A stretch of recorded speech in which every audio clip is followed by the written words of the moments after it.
Hello, everybody. This is Dr. Pete, and once again, always addressing student concerns. This one dealing with writing, and some people will ask that they'll say, "Well, you deal with a lot of writing issues, and you're really focused on that." And I want to make it clear, I'm not an English teacher by any means. I do not pretend to be an APA editor. I deal with more macro level issues and things of that nature. But I also believe in this concept I've kind of developed, like Maslow's hierarchy of needs. You have a hierarchy of like student needs, and most of that starts off with the basics like reading, writing, and analysis, APA, little things like, basically how do you write papers? Do you write them with good grammar, spelling, and APA, or whatever you're writing, say MLA or Turabian, Chicago School, what type of format you use. And then there's other things. Then you could say, okay, now let's get into more of the content, like resources and how you develop those, and how do you then bring them together to make ideas and synthesize and make theories, and how do you analyze things. And then there comes a point where you actually kind of like self-actualize, and you actually start making material and information. But a lot of students will always have some touch on the bottom rung, which is dealing with the idea of writing. So I'll have a student just like yesterday say, "Well, you're focused so much on writing. I want to show, you need to be focused on analysis." Well, yeah, that's great, but if I can't read what you're writing, then I'm supposed to do what? Take the magic 8 ball out and grade, or look into the mist, like the pot of, steam and smoke, and predict what you're thinking. How am I supposed to do that?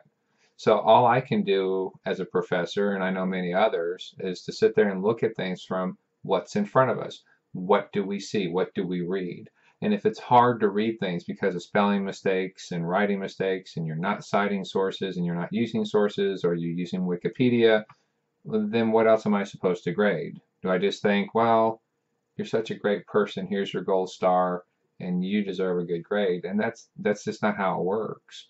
So unfortunately, writing is a big part of your grade. And maybe if you're on site, you can get away with more conversations and participation grades, just like you would discussion post online. And if you don't talk clearly and get involved and cite things and reference and what you've read, then you'll have the same fate on site as you will online with discussion posts and writing. So again, if you're an online student, you really do need to know how to write, and you should be really focused on that. And you should take as many English classes and writing classes and computer classes, anything that will help you do a better job. Now, there are programs like Perla. Again, I wish I got paid to promote their product, all the copies I've sold over the years. But there's things out there to do a better job. Microsoft has that, and I've said this before. There's different things. There's also writing centers at most schools if you're in college. There's also the Al Purdue. There's just so many good resources out there. But to challenge and get upset with a professor because they've told you, hey, you got a real problem. I had a student email me just last week telling me about how their grammar doesn't make a difference, and they spelled I in a lowercase I. Well, I mean, I just say, look at your email. That tells me, I mean, you should look at that. You should not want to send an email like that, because someday you're going to be in a job where they go, what school did you go to? We will not hire people there again because they don't have basic grammar, or they don't think things through, or they don't use sources. And um, it's just something that continually comes up. And so what I would suggest to students is take the time to explore each class, look at the writing centers that each school has to offer, maybe go find a writing center outside the school that works.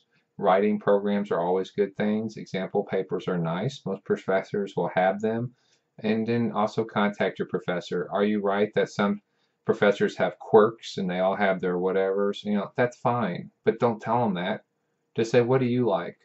I don't say my other professors, or you're the only one I've ever seen or ever had an issue with. Well, then maybe you have some really bad professors, or maybe this one actually cares. So make the time to explore all these different options, and you can get the best results. Because remember, it's your education, and you make what you want of it. I was in school for 10 years, and they finally kicked me out and said, if you want to come back, you got to teach.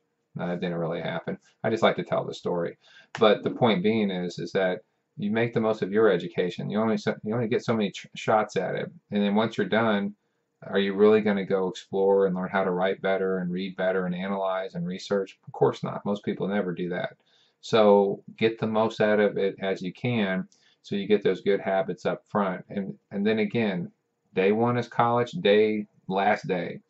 Watch the difference between your papers. And if you do the right thing, it'll be who wrote this first paper. This person was so whatever out there, not even close. Then you'll notice how much you've improved if you make the effort.